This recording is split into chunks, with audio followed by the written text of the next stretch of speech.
Senator Scott, Dr. Jensen, how the heck are you? Good. Thank you for having me on, Rob.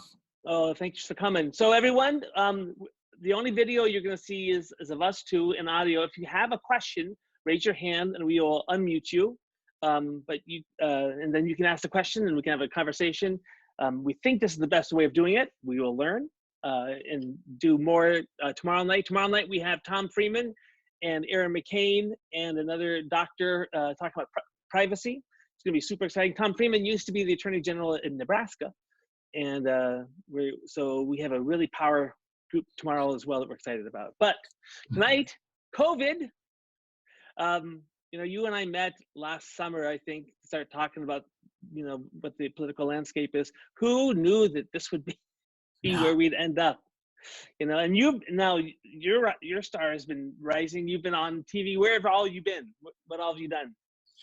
Well, I've done a lot of TV, and I've been on Laura Ingram's show 3 times, and I've done Del Bigtree and done several other smaller TV things. And then Bob Sellers was the former anchorman for MSNBC, and I've worked with him a couple times and done a lot of radio in Pennsylvania and Baltimore and Boston and Texas and things like that. So national. My message has also gone places where I wouldn't necessarily want it to necessarily go. I mean, I think it's also been viewed in Moscow, and people are taking pieces of it and saying that I'm being highly critical of the way the United States is responding to the pandemic. So there's that too.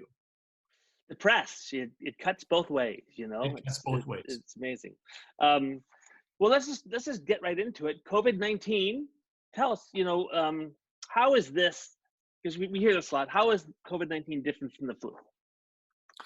Well, probably the thing we should start with is how is SARS coronavirus 2, which causes COVID-19, how is that similar to the, if you will, the flu? And basically, they're both single-stranded RNA viruses, and they cause respiratory symptoms generally lasting between 3 to 5 days.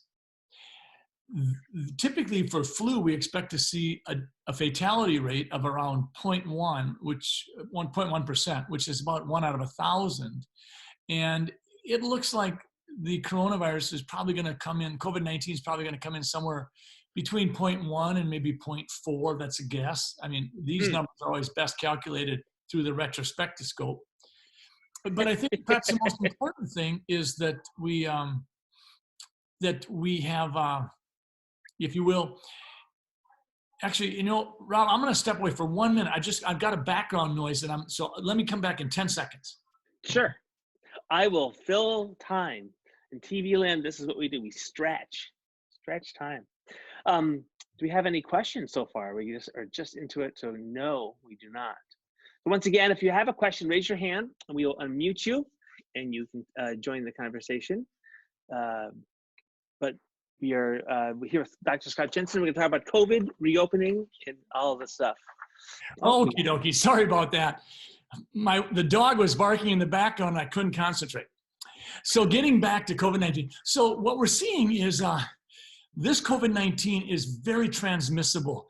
We're seeing more community transmission than we would have guessed. So for every documented case, which is laboratory confirmed, we're probably having another 10 to 100 that aren't identified. And that actually, while it's scary on the one hand, it's a good news because it tells us a lot of people have actually already gotten through this. They didn't even know they had the disease. 40 to 50% of people won't even know they had it. Another 40 to 50% will skate through it relatively easily. Recently, 3 different states tested all of the prisoners that they had, and they found something like 3,500 positive laboratory cases, confirmed laboratory cases. 96% of those had not had any symptoms, hadn't known that they'd had it. This was in a prison setting where you have really a very close-knit, congregate living kind of situation. So that was good news too. Yes. Can I ask? Go ahead. Is the flu the same way? I mean, do we have the flu and not know it? I mean, I've Well, always thought. many people, well, even for instance, on my chest x-ray, if you look at my chest x-ray, I've almost got lungs that look like I've had the measles. And what that was sometime I had flu where it was maybe a little bit more intense than I realized, and I probably had a viral pneumonia, and I have these tiny little granulomas that look like someone threw a bunch of peas at my chest. That's pretty common. It actually is very reminiscent of a study that was done right around 1980 where 1,000 college freshmen were coming into their first year in college, and they were asked by the health service, we'd like to do a study. And they were asked, have you ever had mono? And out of the 1,000 kids, about 200 said, yes, they'd had mono. The other 800 had said, no, they hadn't. So then they did the antibody test on all 1,000. And what they found was just the reverse, that even though there were only 200 that knew they had pneumonia, had mono, 800 tested positive. So 600 more people, so 200 knew they had it, but another 600 tested positive and they never knew they had it. So they probably had a cold one year and they thought, now this is really knocking me for a loop, and they were more tired than usual. That's what we see that with most viral illnesses that have to do with respiratory nature. So I think the community transmission is a good thing.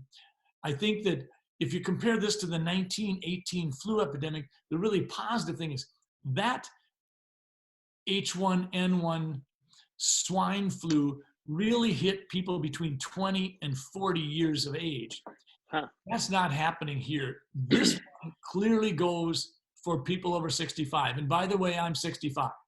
So this is who it targets. It targets people over 65, but especially people that have, if you will, comorbidities or other pre-existing conditions like uncontrolled diabetes, obesity, cardiac disease. So that's the population that's going after. Thankfully, people between 0 and 20 have virtually no issues with it. People between 20 and 40 don't have much. Every once in a while, we'll see a fluke case, but that's almost always the case with virtually any disease, where sometimes we'll see someone who's exquisitely sensitive to it, and then they will succumb to it. But we're always going to have that. Diseases do unpredictable things. That's what I think scares people, because we hear it, it's mainly the elderly or underlying case, and then you hear of this 32-year-old guy who has none of those and dies, and you always just wonder, okay, what don't we know about this? Or, where is that? Why are those exceptions like that? Because that's what scares people, I think. And I think because it's a novel SARS coronavirus 2, what that means is we're learning on the run.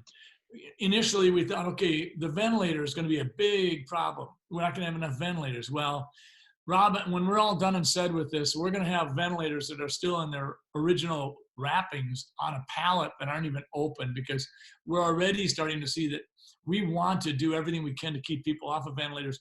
Normally, if I'm taking care of patients in the ICU and I'm putting them on a ventilator for a severe pneumonia, or an adult respiratory distress syndrome, we know we're dealing with serious business, because typically 1 out of 3 people will die before they actually successfully get off of a ventilator.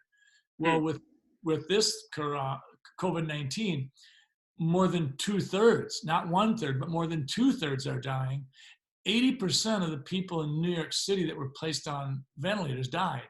So there's clearly an issue here. And so we're probably going to be as cautious as we can be about being inclined to put patients on ventilators.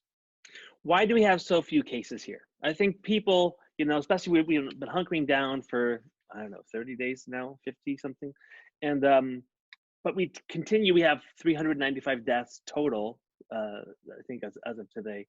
And so few cases. Why is that? Why do we have so few cases here? And then, as opposed to like Italy or Spain or New York, where they have so much more. Did we dodge it, or is it coming yet? You know what I mean? I mean, is because the governor says we're gonna, the U of M model, and so Osterholm says, Dr. Osterholm said last week, only 5% of Minnesotans have been exposed to the virus. To which I said, how do you know that? You're just making up. I mean, we haven't tested people enough to know that. So he's saying, you know, and I think the governor's saying too, it's all still ahead of us. The peak's going to be in June or July, and yet some people like what you're saying is the immunity already out there. So is it past us or is it ahead of us? Well, I don't think that we can say. I think that we have to, if you will, look at the data we have. Science generally is a 3-step process whereby first we observe, then we measure, then we create a hypothesis. Once we've done that, we try to create an experiment to either confirm or deny the hypothesis. If the hypothesis is denied, then we go back to the drawing board and observe and measure. If the hypothesis is confirmed, then we generally do the experiment again, and we get other independent scientists to do the same experiment to see if they come up with the same independent results. We don't get that chance with COVID-19, so we have to learn from every source we can. Certainly, we've learned a lot from the people in Wuhan, but there's concern that that data might be tarnished. We learned from all those airplanes that flew in from countries toward the end of January to get their citizens out and back home. All those people were tested and quarantined. And we learned a lot there from Iceland and from the United States. We learned a lot from Italy. We learned a lot from New York City. We're learning from Sweden. So almost every one of these places is its own little pilot scientific study. So your question is, are we past the peak or not? Well, I think we have to break that down. First off, when we originally went with the stay-at-home order, it was for 2 reasons. One was depress the peak, push it downstream in order to not overwhelm our hospital facilities and our capacity to take care of sick people. I would say that what we know now is that we are going to be able to, in Minnesota, manage whatever surge is to come. For every ventilator we're using right now, we've got 5 or 10 sitting on the sidelines waiting to be used. We've got 155 people in ICU beds with COVID-19 approximately right now. We can literally put 2,000 ICU beds into play. We've got 10,000 hospital beds in Minnesota. We actually were worried about the hospital system being overwhelmed by COVID-19, and what the hospital systems are actually being overwhelmed by is the lack of business, the fact that they're running census from 25 to 45%. We're losing some $30 million a day in our hospital system around the state. Mayo Clinic is furloughing doctors and nurses and has indicated that they'll have $1 billion loss. I think that there will be a day of reckoning where, when we're on the other side of this, we're going to look back at this, and there will be people that have a little egg on their face and they won't like it. Nobody does. And some of those people with egg on their face won't acknowledge it. They will try to create a victory lap, and they'll say, see, the reason it happened the way it did was because we did what we did. This is politics. But the bottom line for me is, I think that we've flattened the peak dramatically. We know that we're going to be able to handle whatever comes our way as Minnesota. I think it's important now, don't move the goalposts. If we wanted to make sure that we had a hospital capacity that could manage what we're going to get, we've got that. If we wanted to depress the peak, we've got that. If we wanted to push the peak and the surge downstream a bit, we've done that. That's why I think we should be cautiously, incrementally reopening the Minnesota economy. And I don't think there's any particular reason to try to push the surge from June to July. Quite frankly, we're set now. Our influenza cases have dropped off the map. We don't want to have COVID-19 come into a surge in the fall when we might start having an influenza surge as well. So I think we're better off if we have a surge in June, we'll handle it. And the surge is going to be a whole lot less than I think Governor Walz predicted when he said 22,000 deaths. Cool. Hey, let's take a question. Are you up for that? Sure. Tom Pockert. So, Tom, you are unmuted, and tell us who you are and where you're from, and your question for us. Can you hear me? Yeah. Oh, gotta mute it. There you go. Is that better? Yeah. No, no. Go ahead, just mute your speaker and then talk to us. Sorry, is that better, Rob? Yes, much better. Wait, sorry, Dr. Jensen, I have a mother in a nursing home. A patient was identified with COVID. 3 to 5 nurses were identified as high risk that have been in contact with the patient. None of those employees was tested or sent home. And this is per the Department of Minnesota Department of Health guidelines. Is there anything you can do to change those guidelines? Tom, I'm so sorry that you're in that situation with family. The short answer is no. There's nothing I can do. I've tried. I've done a lot of messaging. I've done a lot of speaking out, but Governor Walz is in charge, and the House and Senate do not really have the ability to demand a partnership in this decision making. So I think the Department of Health is trying very hard to make the best decisions they can. I mentioned earlier that this is a fluid process, and I think one of the things we've learned is we probably could have done things substantially different for those people that are in long-term care. And I think we are where we are, and obviously when 81% of our deaths in Minnesota from COVID-19 are people in long-term care, it's gut-wrenching. It's gut-wrenching. Yeah, But why wouldn't they test them, employees? I can't speak for anybody else. In terms of testing, certainly we've had problems with number of tests available. And so there's been a certain triage process, a certain rationing process. And I have not been invited in to be a part of that decision-making. Thank you, Tom. I don't think you maybe didn't know this, but Jan's mom is in a long-term care. She's 93, and she has tested positive for COVID. Okay. And it's really scary because now she's alone in a room, and you've talked about this before, cut off from everyone. We go to the window and wave and talk on the phone, but she's just been going downhill like this because of, I think largely, she's actually asymptomatic or largely asymptomatic, but she has the virus, but she there's no stimulation, they have to keep them separate. And I get that, but the long-term care thing, it's they shut it down even before Walz shut down the state. You couldn't come visit, and then a couple weeks went by, and then all of a sudden 1 case, 3 cases, 5 cases, 8 cases.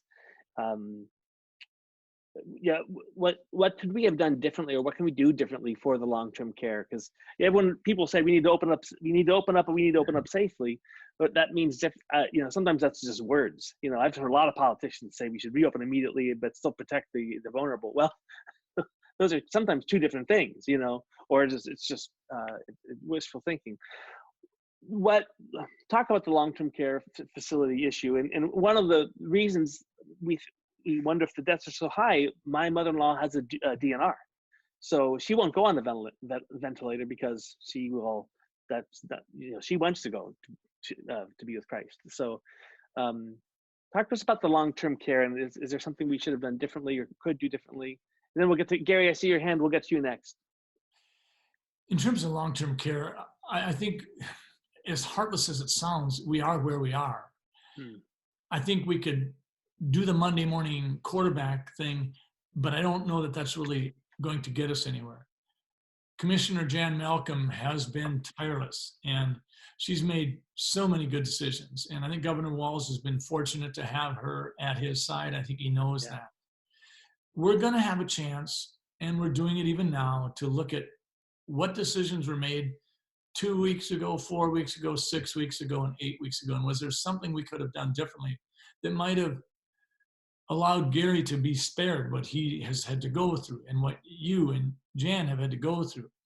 But I tend to say, let's look forward. And looking forward, I think contact tracing is at some level problematic for me if you're going to try to do it across the board everywhere, especially with something as easily transmitted as a respiratory virus, with 40% of people not even knowing they have it. But I do think contact tracing in certain focal specific areas makes sense, whether you're talking about a pork plant in southern Minnesota or congregate living centers. There, I think we can step in and say, okay, can we try to get a handle on how this is spreading? And I think we need to do that. And I think it isn't about getting one test, it's about getting multiple tests. We're going to start reopening our surgery centers and things like that. Governor Walz has pledged that. We're going to need to routinely test the people in the operating room, not once a month. We're probably going to have to test them once a week or more. We need to make sure every day there's no cough, there's no fever. We need every week, we need to make sure no PCR antigen positivity. When someone finally does show positive antibodies, then they've got that golden status where they're immune. That's great. But that's what we're going to have to do going forward.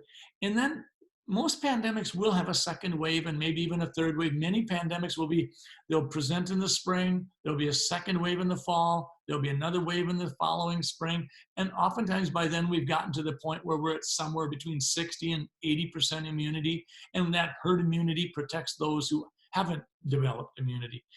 We're going to see that, and we're going to get smarter. We're getting smarter by the week in terms of how do we help people that are critically ill with COVID-19. We're going to do a better job with people in long-term care. But without question, some of those folks, like you've mentioned, their DNR status, they're ready to go. Many of my patients in the nursing home have DNR status, and many of them gone with supportive comfort care. There's normally 3 levels of care: full code status, where you do everything; DNR, where you don't use machines or heroics; and then supportive comfort care, where you try to keep the patient in their room, in the nursing home. You're not sending them to the emergency room at 2 o'clock in the morning. You're providing measures that will be dignifying and will provide comfort of symptoms, whether you're talking oxygen or whatever, but you're for the most part not going to get aggressive. Many of my patients are in supportive comfort care. I think right now of a woman named Alice. She's told me for years, I'm ready to go. And every 6 months I see her, and she's just tough and going along and getting along. So I think that it's going to be easy to criticize, but that's not where I'm going to go with this. I think we just need to keep learning. This may well end up being a real push for us to be more aggressive than we have been about having every person over the age of 40 or 50 have a living will, have it on your driver's license. Wow. We need to know what you want, because that's truly honoring your wishes. You said, like, with your reopening the operating room, that you would test people weekly or biweekly or whatever. For how long? I mean, well, until we start seeing the number of new cases of COVID-19 start dropping off. I mean, one of the suggestions has basically been that we need to think about potentially doing a PCR test on a patient that's going to surgery, making sure it's negative, and doing that 48 hours in advance of the surgery. But then once they've been told you do not have PCR, then having them go ahead and quarantining themselves for the next 48 hours. So we bring them into the surgery room without them having had any intermediate exposure. We're going to be doing things like that. Huh. Wow. Hey, Gary, we see that you have a question. Give me a second. Let me unmute you. Gary, you're muted on your end. You have to unmute on your end, and then you can ask the question. Oh. There you go. Hi, Gary. Hi. Nice to talk to you, Scott. Dr. Jensen, Senator Jensen. Yeah. We've talked before. I'm a friend of Joel's in Westwood. So I sort of have a question. So in Italy and New York City, would you say that they're over the hump, or where do they stand? Yes, I think in both situations, they're clearly past the peak. Italy's numbers have dropped dramatically, and they are now incrementally reopening. New York their peak has been passed. I think ventilator peak, ICU demand I would say definitely. So then I have the stats in front of me, and I pulled them up, and then they're not so easy to find. You have to really Google them. So 0 to 17 years old in New York City, they've had 0 deaths. 18 to 44, they have 0.14%. And the numbers are almost identical in New York. And now I happen to be 73 with asthma, so I'm in the higher category. But it seems to me that, so the numbers from the Minnesota Department of Health just came out today, or I saw it this morning anyway. So there's been 395 deaths, 317 are in senior, so assisted living or long-term care centers, 78 people, and I think you gave a stat about a week ago where it was pretty similar to that, and 99.24% were either in senior care facilities or they had underlying health issues. So my question is that it seems like it's really a senior care facility issue, and we're killing everybody. I mean, when I say killing, I mean, financially businesses are, and I was a young business guy, and I know if I'd hit something like this, I would have been over. And right now I'm aware of 6 suicides, and other thousands of families are getting destroyed basically because we can't protect our senior citizen. So it seems like we need to protect who needs to be protected, but not, I'm trying to think of a different word, but not clobber everybody else in that category. I mean, yeah, thank you.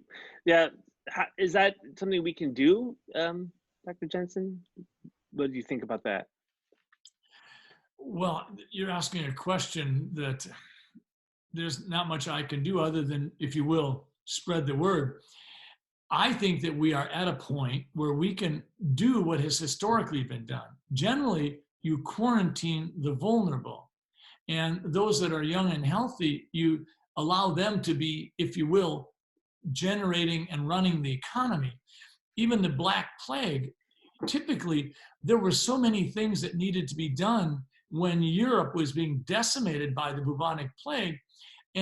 But there were people that, if you will, might have survived it, or for whatever reason didn't seem susceptible to it. You didn't quarantine those people, you quarantined the people that were most susceptible. We've done it a little reverse here, and I think it's time to pivot. Those people that are over the age of 70, 75 with multiple pre-existing conditions that are of a dramatic or significant nature should probably be the ones that are saying, you know what, we're going to ride it out a little longer here. But in terms of the rest of society, let's not, if you will, allow the cure to be worse than the problem. How do we do that with, like, in the long-term care? Like, even with where my mother-in-law is, they shut it down way early. All of a sudden, they said, boom, no visitors. And yet a month later, it got in just because of the workers. Unless you quarantine the workers as well, it's kind of like when we shut down travel with China, which I think was the right thing to do. Although they said, but if you're an American, you can come back. Well, all the Americans came over from the area, which was kind of, and dissuaded what we were trying to do anyways. But yeah, that's the part that I have trouble understanding. How do we completely quarantine people? Unless is that what you're recommending? I think that we should remove the stay at home at this point in time. And I think we should be asking people to make their own decisions, their own judgments. And I think, quite frankly, seniors are so responsible. They're so candid. I had an 88-year-old guy in the other day. He says, how come nobody dies of anything other than COVID these days? And he said, I can't believe it. And he said, I don't know. I don't expect to get COVID, but if I do, and if it takes my life, that's fine. He says, I don't want to be ransoming the next generation. So I think that Minnesotans don't deserve a militant approach. Now, I understand we had to come together and we needed strong leadership, and Governor Walz provided that. But I think we're seeing a little bit of moving the goalposts. Quite frankly, we wanted to depress the curve, push it downstream, and make sure that we could manage what we needed to manage in the hospital. We've done those things. I think it's time to open up. And I think that we have to recognize that life is a fragile gift, and that we don't get a guarantee to live to be 82 or 83. And we're not going to have another decade pass by without any epidemics. We had SARS in 2002, the avian flu in 2005. We had in 2009, we had a swine flu epidemic that year, I believe. 2012, we had MERS. 2014, we had Ebola. And in 2018, I believe it was an H3N2 flu virus that came through and killed 80,000 Americans. And now there we are this year.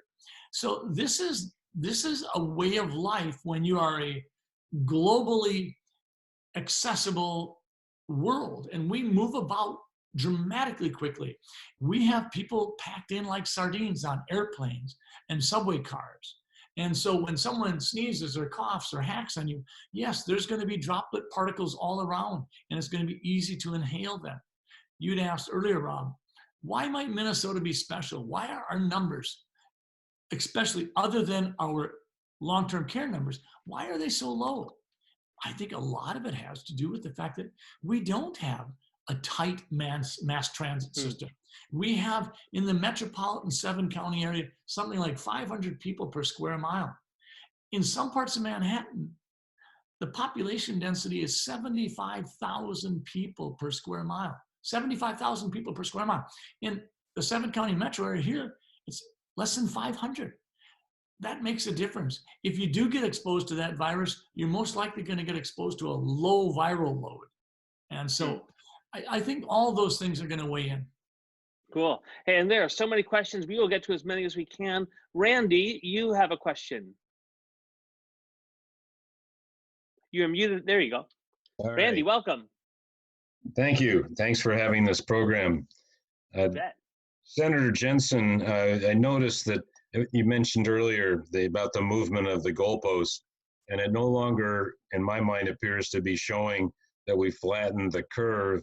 It appears to be more a case of demonstrating that we can trace the source of outbreaks or even spikes should they occur. If that is your impression that that's where the new criteria is before things can be relaxed, what would our answer be as a policy? Should we go back to flattening the curve, or is there something else that we should look to say, yep, we've achieved it, now we should really open things up? I think it's I think we've achieved our objective. We should move forward. We should be using laser-focused contact tracing. We should not try to do it across the board. Contact tracing is extremely difficult to do when you have community transmission that you're not able to identify. There was an article, I think, might have been in the World Health Organization or the CDC recently, that acknowledged that very thing, that the greatest successes in contact tracing are things like syphilis or Ebola, where it's pretty easy to identify who's had significant contact in regards to syphilis because we're looking at intimacy. If we're looking at Ebola, we're looking at direct contact with people that have impressive skin lesions that reflect pretty dramatic disease. Those are areas where we can get the contact tracing to help us. But in a situation like something like a flu virus or a coronavirus, I mean, imagine trying to do contact tracing with the common cold. It would be very difficult. We can do it with hepatitis A. Sometimes when we're talking about a restaurant that might have been the center point, ground level zero. But I don't think we have that ability at this point in time. I think we definitely should move forward, reopen. We are killing people in ways that aren't necessarily appearing on a nifty dashboard, but they are just as dead. Through suicide, through abuse, through a delay in diagnosis. I talked to a surgeon the other day, 70% of belly pain patients are coming in late in the game because they are doing everything they can to stay away from doctors, clinics, hospitals, and emergency rooms. So by the time we're seeing them, we're seeing ruptured appendices. If we see an appendix that's not ruptured, we can have you in the hospital, to the surgery room, take the appendix out, sew you up, watch you for a couple hours, and you're back home in 6 to 8 hours. When you rupture your appendix, you're in the hospital for 7 to 10 days with IV antibiotics, and your life is at some level at risk. This is not a good thing. I've had several patients that had heart attacks or unstable angina develop on Saturday, but didn't come in until Monday. And it was because they didn't want to bother an emergency room. Emergency rooms are quieter than they've been in years. So I think we need to move on. Next question. Hey, where are the goalposts? I mean, I guess that's one of the questions. You know, do we know where the goalposts are now? Well, we were told 2 weeks ago that Governor Walz wasn't going to start opening things up until he got to 40,000 tests a week. And I put a video out and said, how'd you come up with that number? Sounds like we're throwing mud on the wall, see what sticks. Why 40,000? At the time he came out and said that, we had done 39,000 in the entire state during the entire pandemic. And all of a sudden, we wanted to exceed the 39,000 on a weekly basis. Well, then what's the plan to get there? So I think that the goalposts are squishy. I think now we've been told that the goalposts are, we want testing done, and we're going to rely on contact tracing. Contact tracing is not going to solve the problem. We should not be letting that be the thing that delays us. I think we just move forward. Well, hey, Debbie, you have a question. Yes, hi. You've been addressing most of my concerns already. However, there are three very quick ones I have not heard come up. I have a concern regarding the skewing of the data regarding the deaths regarding coronavirus when they haven't even been tested, and some of it may be for some monetary gain. The second question is, I was a little concerned when Dr. Fauci basically was saying couple of weeks ago that the new normal will probably be no handshaking. Basically, I began to wonder, does he understand the value of human touch? And the third one is, I have never seen so much fear among the younger generations. I'm 67. I remember my parents telling me about living through the Spanish flu, the, various wars, and just the depression. And I don't think a lot of people have ever experienced, even vicariously, what tough times really are. And I'm concerned. I am concerned about the media creating increased fear that was unnecessary. Okay, let me run through this really quickly, Debbie. I think first off, you talked about, could there be some massaging of the numbers for gain other than what's on the surface? And clearly on April 3rd, I was the one who sort of ran it up the flagpole and said, hold it here. When the CDC comes out and tells us that we don't need to diagnose death certificates with precision and specificity, but instead we can go with presumptions and probabilities, and almost made it sound like if you had a hunch or something like that. Then we had Dr. Birx with President Trump's team come out and say that nobody's going to die with COVID-19. If they've got a COVID-19 test, they died of it. So I asked the hypothetical question, okay, how about the guy who gets run over by a bus and they get to the emergency room, both lungs are collapsed, and the patient dies about after 2 hours, but while the patient was there, the blood test showed that they had COVID-19. Are we going to literally put down COVID-19 on that death certificate? Or are we going to put down a collapsed lung secondary to motor vehicle accident? So clearly there's been a problem. Now, Minnesota has made the commitment they're going to report laboratory confirmed cases. That's what we should be doing. If we come across someone who's been found in an apartment and they're dead, and we don't know what the cause is, swab their throat. We may not have the best scenario for accurate lab testing, but swab the throat. If we can always run those tests later, but if you're interested in precision, then swab everybody. We can run them later. So do I have concerns that there's a problem there? Yes. I think we do have a situation where we're undercounting the total number of cases. And I think many states are doing a very reliable job of counting the deaths. But I think there could well be some states that are overcounting deaths. And I think that's why Pennsylvania last week withdrew 225 cases of COVID-19 deaths and said, because the coroners pushed back and said, those aren't COVID-19 deaths. So I think we have to watch it. I don't think we want to generalize too much, but that's an issue. In regards to Dr. Fauci, I think that he's bringing his own flavor and slant to the situation. I've been troubled by some of the things he said, but he's on the spot and it's not easy. But I mean, in January, he told us we didn't have to worry about a thing. In February, at the end of February, he told people, go ahead and go on cruises. If you're young and healthy, you don't have to worry. In March, he told us that there is no such thing as a deployable vaccine that could take place in less than 12 to 18 months. And now we've got vaccines that are being fast-tracked and will be involved with human investigation and trials before the end of the summer. So I think Dr. Fauci does have to maybe ratchet it back a little bit. And his comment about not shaking hands and not having this human touch, I think they're just off base, and I think they're they're melodramatic, and if you will, they foment fear and frenzy, and I don't appreciate them. In regards to this last comment you made about fear, we are literally turning this COVID-19 pandemic into a pandemic of panic. And it's unfortunate. I think that our parents' generation, I'm 65, ma'am, I think our parents' generation was used to sacrificing. They did know that there is no guarantee that you get to live to the average lifespan, whether it's 82 years of age or 80 now, or whether it was 50 in the year 1900. And I think we're learning something as a society, and you and I at our age, in our age group, in our generation, we're particularly troubled by it. But you know what? This is how society learns. This is how generations learn. This is a generational crisis that will affect us going forward. I would simply remind all of us, in the preamble to the Constitution, it says, and to secure the blessings of liberty to ourselves and our posterity. Our posterity refers to the future generations. We should not ransom their future in order to make our potentiality where we can live a year or two longer. We should not do that. Thank you. There's a lot of questions in the Q&A. We're trying to get to them. Let me put a couple of them together. One is that, what about the collateral damage? How do we measure that? First of all, I want to say, I agree with you. A year from now, you'll know exactly what we should have done. Yeah, hindsight will be great. And so I'm very slow to point fingers at people, or, how do you think of the response of this person? Well, we've never done this before, so we don't know. But what about the collateral damage? The side, how do we calculate that? Well, again, I mentioned it before. Oftentimes we do it in hindsight.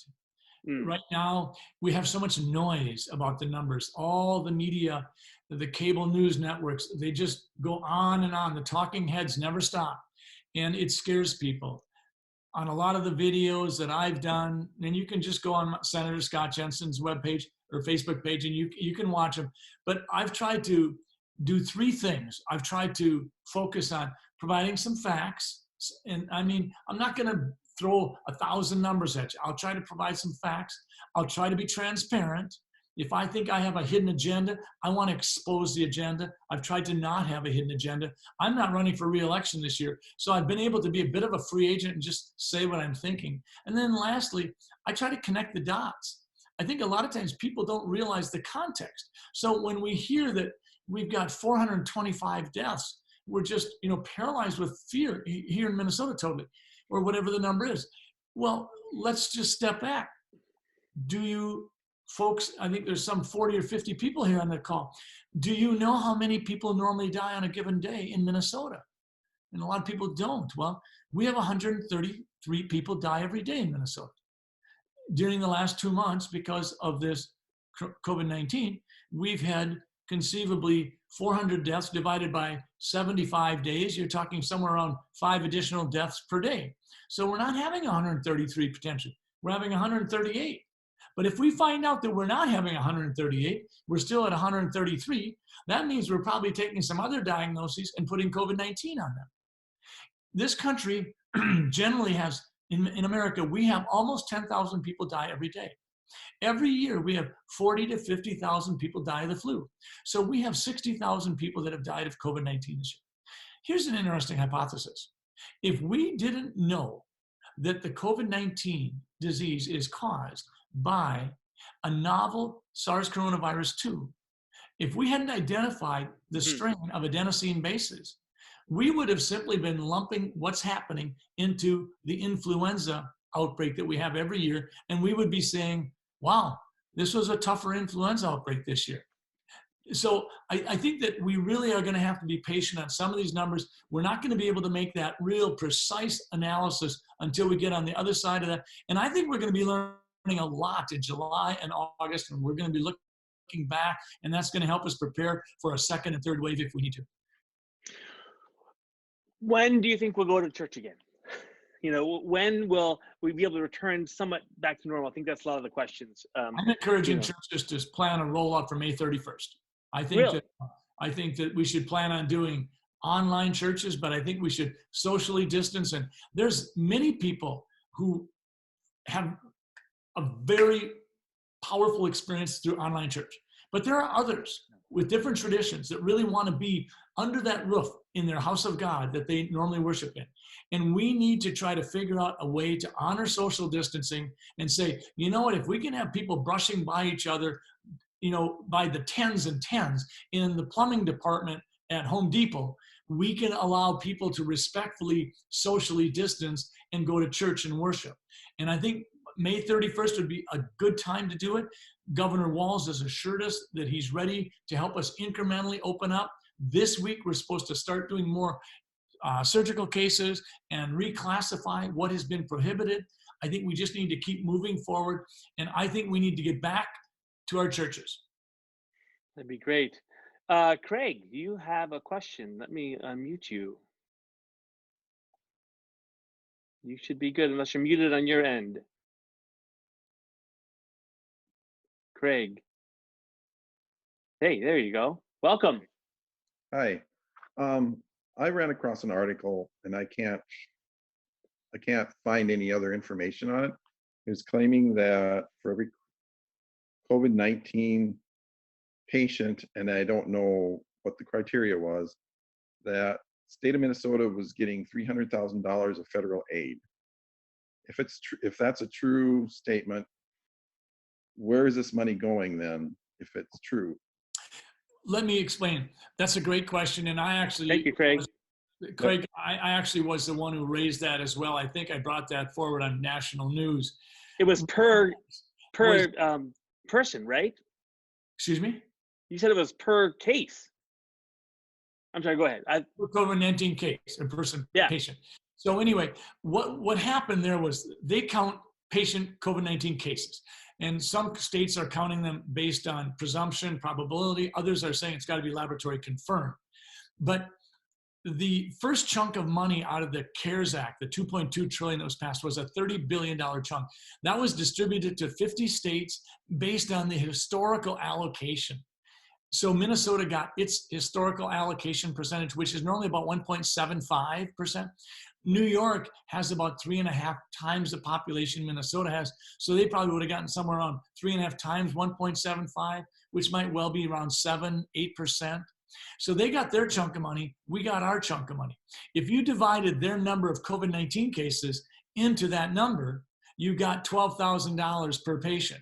If you divided the Minnesota allocation by the number of COVID-19 cases we had, you got $300,000 per patient. It's sort of like Ole and Sven going fishing, and when they got back, they were driving back from northern Minnesota, and they caught 3 fish, and they added up all their expenses, and they said, wow, it cost us $400 per fish. And Sven says, I'm glad we didn't catch any more then. It wasn't that their expenses would have gone up. It was just because of the numbers.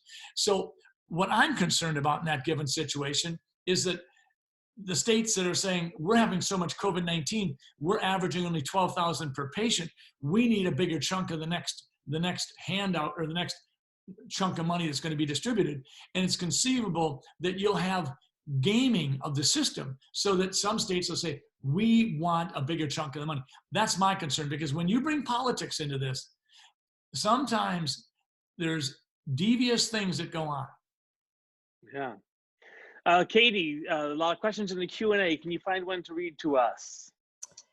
Yeah, I have a question from Karen Miller.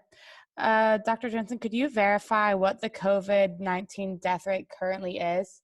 You mentioned that the flu death rate was 0.1 and the COVID death rate is looking like it might be between 0.1 and 0.4. She was looking for a little bit of clarity on that. And you can basically find numbers all over the map. Yeah. If right now, many will demonstrate that it appears that there's going to be a COVID-19 death rate of 4%. But then once they say, but we think that for every case that we have identified, there's another 10 cases, then the 4% drops down to 0.4%. And now you're starting to get into the region of a normal influenza season, which is 0.1. Many places, Chris Ersman, who's been in charge of many of the discussions in Minnesota, she's in charge of infectious disease, has said that she thinks it may be 100 unidentified cases per laboratory confirmed case, which would then drive a 4% number down to 0.04, which is substantially less than an influenza year. So I think this is all guesswork, and I'm just giving you my best guess. I think when it's all said and done, we're going to end up somewhere between 0.1 and 0.4. If we look at the death rate in terms of age groups, and we look at the group of people between 0 and 25, it's going to be infinitesimally small. But if we look at the group 75 and over, that's where it's going to be higher. So if we end up being, say, 0.2 for the population of Minnesota, it may well be that for the population of Minnesotans that are over the age of 75, it might not be 0.2, it might be 0.4. I think 0.1 to 0.4 is a place where we may end up, but those are just my best educated guesses, and there are people out there that are far smarter than I am on that. Yeah, thank you so much. One other comment. Go ahead. When we say 0.2, that's 0.2%. That means 2 out of 1,000 people would die. So that would be 1 out of 500. Normally it's 0.1% for flu. So it's about 1 out of 1,000 flu cases will end up in a death. In New York, I did a little comparison a couple of days ago, because I think the one thing we don't want to do is be like New York. So they had a total case of their population, 1.5%. And then a death rate of that percent of the cases is 5.97. So the worst case, if we become Minnesota, this is what it would look like, the numbers. Total cases, 84,000. Deaths, 5,050. Hospitalizations, 17,000. And then total ICU total, and we're using some percentages here, 6,306. So that would be what we would think of as a worst case scenario, I think, here, if we were to become like New York. And as you said, we probably just can't ever get to that level because of we just don't live in that type of a situation.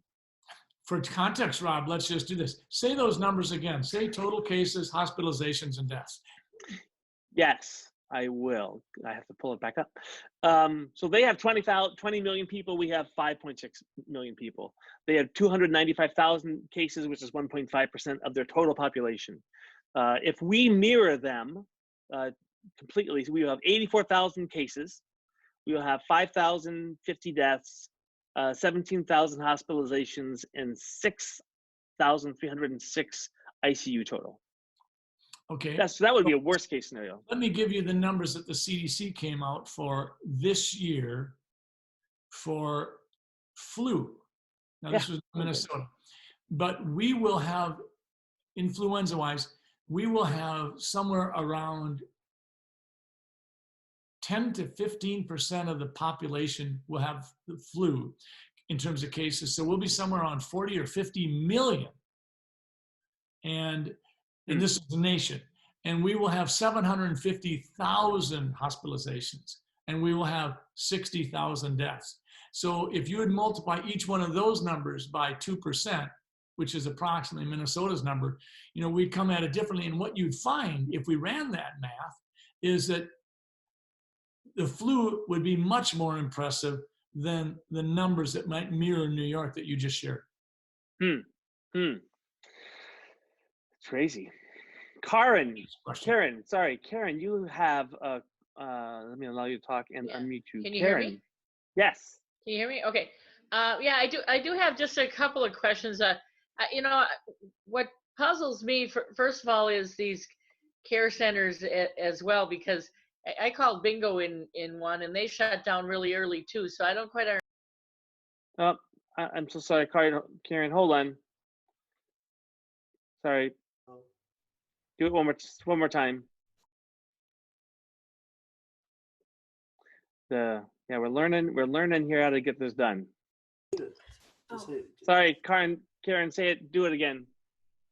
I cut you off. Now you're muted on your side. Are you talking to Karen Miller or the? You keep switching places. You keep switching places on my screen, and I try to let me get to Karen, and then I'll get back to Karen, and I'm saying it wrong. I just unmute. Okay, now Karen. Okay, that's me. Yes. Can you hear me? Yes. Sorry. One more time. Okay.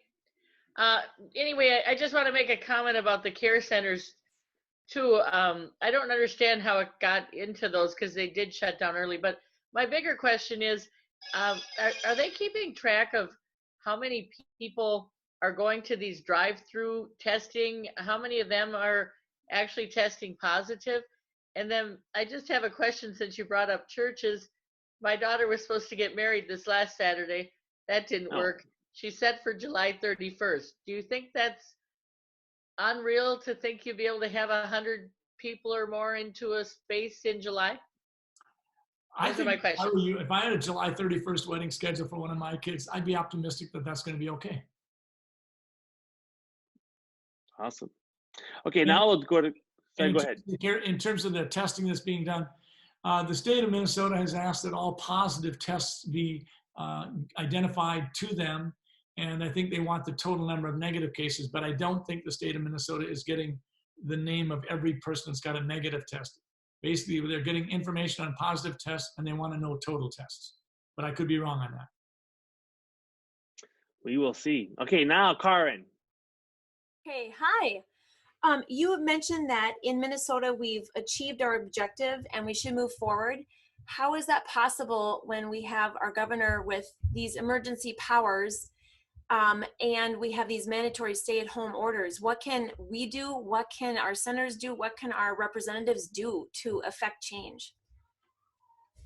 Karen, that's a $1 million question. That's a good one. We've got 5.6 million Minnesotans, and we have one person making the decisions, and the Senate and the House are concerned, but the Senate more because the House is of the same political party as the governor, so they probably feel a little bit more comfortable and feel like they have the governor's ear a bit more perhaps than the Senate. But in the Senate, we're definitely feeling frustrated. And I think Representative and Minority Leader of the House, Kurt Dowd, came out and said, you know, if we have to just say we're not going to play ball on anything unless Governor Walz steps back and says, okay, we'll put together some mechanism whereby we have shared responsibilities. I mean, that's why right now there's discussion being put forth as to whether or not we'll even do a bonding bill. Certainly Governor Walz would like to see a bonding bill done. Generally, in the even years, we do bonding bills. But right now, we've got 201 elected legislators, and they're basically sitting on their hands on the sideline, not doing much, other than watching what decisions does Governor Walz make next. You know, it's an amazing time. If you had told me a couple months ago that the entire country would be homeschoolers, I would have said there's no way. If you would say the entire country would be stay-at-home parents, we would have said there's no way.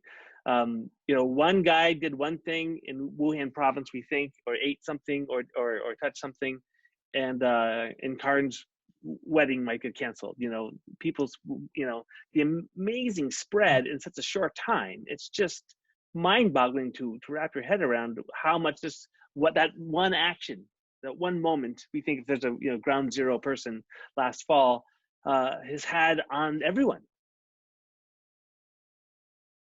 I agree. Yeah, it's just nuts. Julius, you have a question. Let me unmute you. You should be good to go. You might be muted on your side. There you go. Julius, what do you got? Yeah, can you hear me? Yes. Sweet. Yeah, so I guess my question has to do more kind of Minnesota-wise, but more on a national scale and kind of the numbers you're seeing nationally. A lot of the news cycle last week was talking about the difference in coronavirus cases in minorities, specifically Hispanics and African Americans. So for you, Dr. Jensen, we see that this is disproportionately affecting minorities, not to on top of the whole country, what do you think that there's anything we can fix in our healthcare system currently, or is there anything that we're doing wrong in our healthcare system that we can fix so that next time around one or two specific groups of people are not being directly or disproportionately affected by whatever the disease may be? It's a good question. It's a very thoughtful question, and thank you, Julius. Yeah, I think we're going to definitely learn. I think one of the most important things that we did was we provided legislative relief that people would not have to worry that healthcare costs related to COVID-19 disease care would be able to, if you will, put them under or cause them to lose their home. And so those expenses are going to be paid for by Minnesota, and we've got several mechanisms in place, certainly one of them being trying to get anybody eligible for medical assistance on medical assistance. But I think we need to be careful, because the last thing I want to do is see us identify a specific facet of how maybe one minority group lives and isolate that and potentially hold it up as a reason for a problem. And it might be something that's very near and dear to a group of people, potentially say to the Hispanic population or to the Black population or to the Somalian population. But there might be something very, very important to their family tradition that someone might say, hey, that could be contributing to the fact that we've got a certain inequity there. We've got more deaths or more cases than we should have. I know that there was a study done recently in San Francisco in the Chinatown area. Well, the Chinatown area does have a dramatically elevated population density. Well, I think we want to be thoughtful about this, and we want to say, okay, let's be careful, because we don't want to be making assumptions. We need to absolutely be as fluid and on the move as possible to learn. But we need to honor traditions. We need to ask those populations of people, this is what we found. Help us understand. Let's figure out, is there something here? And sometimes what we'll find out is we will find, well, if you take the Black population, in terms of sickle cell disease, they're exquisitely sensitive to that, while the Caucasian population is not. And there are other situations where it's reversed. And so we need to understand those things, and we will, but it's going to take some time. We need to make certain that we don't do something wrong and hurt the population. That's good. Katie, do we have another one from the Q&A? Yes. I'm going to take a question from Don M. Do you think that the Democrats could have done a cost-benefit analysis before locking everyone down? I don't think we had the level of data that would be necessary to do a cost-benefit analysis, but I do think we had the ability to start measuring alongside of our disease models for COVID-19, where we're putting the dashboard out there and talking about the number of cases and the number of deaths. We could also have been doing a better job of saying, we need to start monitoring what the hotlines are doing for the abuse. We need to make sure that we're having some way to gather the data in terms of suicides. We needed to sort of have a parallel track. We understand, here's COVID-19, but what's happening here? The more subtle, the more nuanced. What happens when two 62-year-old people who've worked desperately hard to try to provide for their children and their grandchildren and their own retirement, and it literally evaporates in a 5-week period of time? There's a cost there. And I don't think we paid enough attention to that collateral damage. And it's just as important. If someone commits suicide because of COVID-19, they're just as dead as if they had died of COVID-19. And we've got to remember that. Yeah. We're going to be respectful of your time. I do want to mention your book. It's awesome, Relationship Matters. If you want to know how to kind of fix some of the problems that we have in our healthcare system right now, check this out. It's a great read. It's all personal stories that you've experienced. It's very moving at times. Rob, if I could say something about, this is a book I wrote and we published in 2015. If someone said, what's the key message? It would be this, that every one of you out there should be and are qualified to be your own best champion of your healthcare. In the world of conventional Western medicine, we can get pretty cold We can get pretty professional. We can get pretty efficient. Sometimes the most important thing we could do is, instead of telling Tilly Jones, a 97-year-old, that she's got to find a way to get into the office or we're not going to be able to help her, we maybe should be telling Tilly Jones and her family, we'll swing by your house on the way home tonight after the office is closed and we've gotten our patients taken care of. I can see more on a house call in the first 5 minutes than sometimes I can in an hour in the office.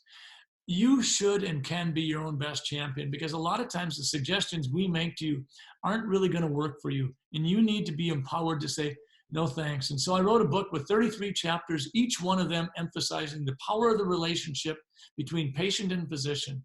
I tell my patients over and over again, if there's a professional golfer in the room and a caddy, the patient is the golfer. I'm the caddy. I tell the patient that there's a water hazard on the right and there's a sand trap on the left and the wind is in your face, but you're the person who's got to pull the 7-iron out and put the ball in the green. That's the way we need to run. I'm carrying the clubs for you. I'm there to be a resource. And I think one of the worst things that's happening to American healthcare is we're letting patients think that they're not up to the task of running their own show. Yeah. You are. I think one of the key defining differences between our two parties is that you and I think the individual is the answer to almost every question. And the other party would say a government program is the answer. You know, we want to get marketplace forces back into and people making wise decisions on their own, rather than have the government take over healthcare and tell them what they should be doing and what they should not be doing. I think it's one of the key differences between the two sides right now. And I think that you and I will fight for that individual.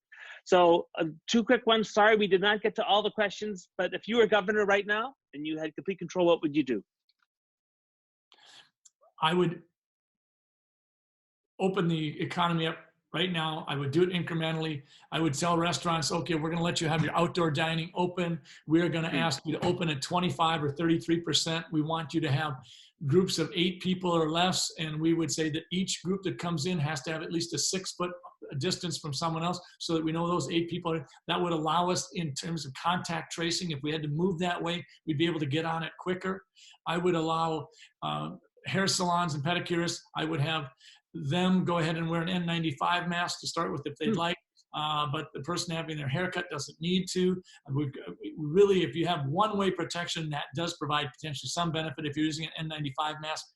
Cotton masks and surgical masks really don't do the job. I think we need to be more laser focused, and I would offer the senior population that has significant ongoing illnesses, I would do a more aggressive effort to get them support. Give them hotlines in every county where if they need groceries brought to their doorstep, I would get support saying, we will get you your groceries. I think we've forgotten a little bit of science. I think this idea that a box of cereal has to be wiped down with a wipe because there might be a virus on it. Frankly, I can't tell you how silly I think that is. Really? We do that. That's what I would We're so sad. And then I would say, okay, we need to get ready for the fall. So we need to make sure we have more N95 masks. We need to do this kind of thing. And we need to do a better job of preparing. But we also, as a society, we have to look at our own hearts. And I think we need to hear a message from Governor Walz saying, Minnesotans, we're going to have a new normal, but it's going to look a lot like the old days because we love one another and we touch one another and we're going to touch one another again. But here's the deal. If we've been reminded of one thing more than any other, life is a fragile gift. Yeah. We have a creator.